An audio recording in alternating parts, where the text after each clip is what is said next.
Hello YouTube, welcome back over to GamingHouse, and today we're going to be talking about the Evolve Alpha. I got to play the Evolve Alpha a little bit over the weekend, not as much as I would have liked, and that's mostly due to work, because I don't make a living off YouTube, because I'm not popular enough, or cool like that. But anyway, real quick before we continue on with the video, a quick shout out to MB Monk over on the AJSA forums, because without him I wouldn't have been able to get in the alpha because I completely and utterly forgot to check my email and send in stuff to get my alpha code. And diving right in, for those that don't know, Evolve is a multiplayer only game developed by Turtle Rock Studios? Turtle Rock. Pretty sure it's Turtle Rock. It's definitely not Turtle Beach. And it's a 4v1 multiplayer experience with 4 players as hunters that are all class-based. You have your assault, that is a damage dealer. You have support, which is an exchange between dealing huge amounts of damage and also possibly popping up shields and spotting the monster and such, depending on who you play as. Trapper, which is important for locating the monster, ensnaring the monster, and ensuring that its mobility is impaired for, say, assault and all of them to start dealing damage. The medic, which will keep the team alive, as well as sometimes have the ability to slow down the monster and or create critical points on the monster to deal extra damage. And then you have your monster, which is of course the goal of the monster is to either kill all the hunters or eventually get to stage 3 and destroy an objective. In the alpha we got hands-on with 8 characters and 2 monsters, and supposedly at release it's going to be a total of 12 characters and 3 monsters, with the last 4 and the last monster still yet to be revealed. And as said before, this is a multiplayer only game, so there is no single player component, which is kind of disappointing. With that also being said, you'll notice with the class-based system that each person is very important in this game. I started off playing as Assault just because that is the easiest one to get your hands down with. It's simple, you're supposed to find the monster, shoot the monster. Support almost has the same role with the side benefit of you're also able to assist your teammates with, say, a shield if you're Hank, or a UAV if you're the robot.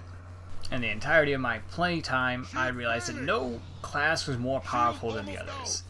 I think towards the end of my alpha play, I played more as a trapper, but at the same time, while a trapper is really good at making sure the monsters stay put in a solid area, they can't really do shit for damage.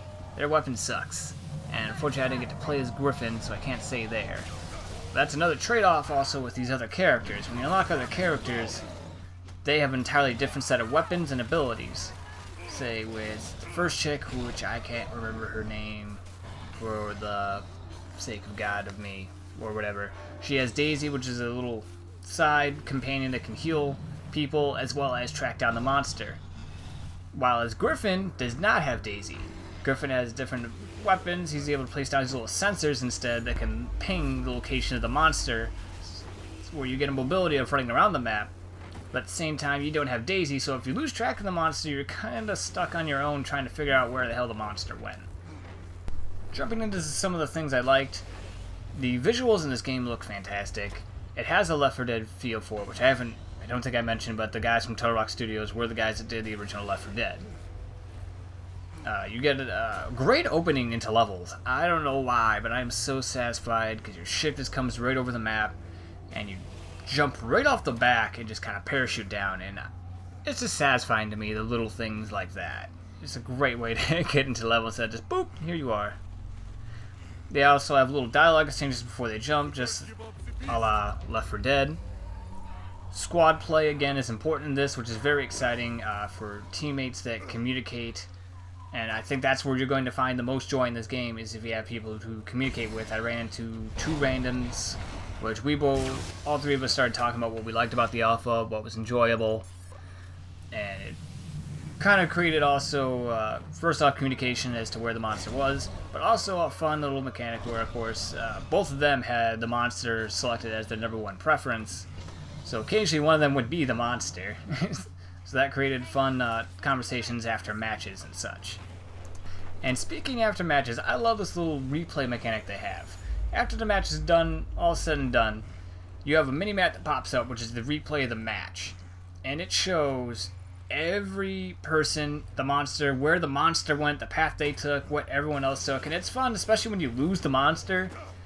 for like a minute or two in the game, and then you get to the replay and you're like, oh, he either was all the way on the other side of the map because he ran away from your ass, or he was actually very near to you, it's just he was being stealthy. And the monster mechanics are pretty cool too. You start off, you know, you suck as a level 1. A level 1 monster sucks, and if you fight the hunters, you're more than likely going to die.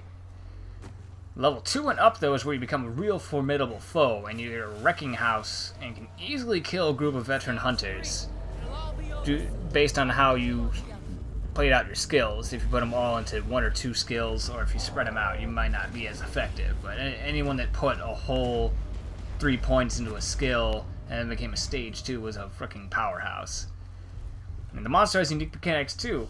You might think you might start running off and all that, but running around and all that creates your tracks, and that's how they're able to find you and such. But monsters that really know how to use stealth, say running through water, or trying to go near wildlife, and using stealth mechanics, has a real place in this game for different play styles. Getting into some of the negative things I didn't quite like is, this game has some long-ass load times. Some really long load times. Load times that are sometimes just as long as a match. And speaking of matches, this is more of a middle ground than negative, but matches last usually anywhere between 3 to 15 some odd minutes. And that's all based on the skill of the monster. If the guy is a new guy against people that are semi-decent as hunters, they will be tracked down as a level 1 and promptly killed. If he's a guy that knows how to play some monster, it's more likely going to stretch all the way out to a 15-minute match or so, with a final showdown at stage 3, because the guy knows what he's doing. He's able to run around, lose the hunters, and also to get to higher stages where he becomes a stronger foe, which can be either irritating or exciting, depending on how you look at it, because you run around a lot. And these maps aren't very fucking small either.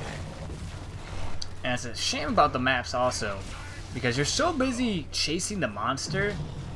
I realized this as I went back to watch some of my gameplay, is I never got a chance to really take in the map that we were in the environment, because you're too busy focused trying to get to the monster, because you always gotta be on his tail, or you're gonna essentially like lose him for a good chunk of the map, and he's gonna get more powerful and then kick your ass. Altogether, I would say keep an eye on this game. I will probably pick it up, but I find it very hard to justify a full price buy, simply because it's multiplayer only, so I usually don't like justifying multiplayer only games at $60. It all depends on who you're going to be playing with. If you can get a group of buddies to also get this game and play with, because you could get a full party of 5 and dick around playing with your buddies, and I can see that being very fun. But getting it by yourself and playing with, say, randoms and such all the time, it's going to be very hard to justify, in my opinion. All in all, keep an eye on this game. If you like to see where it goes and pick it up, I'm going to be posting some matches eventually, so there should be some annotations around here somewhere. If there's not, it's because I've been a lazy asshole and I haven't put them up yet. You should probably yell at me and say my Twitter, but down below. And as always, like, comment, subscribe, share, do other fun YouTube-y self-promoting things that are shameless and such. And you're always welcome to come back over to GamingHouse for more gameplay and commentary.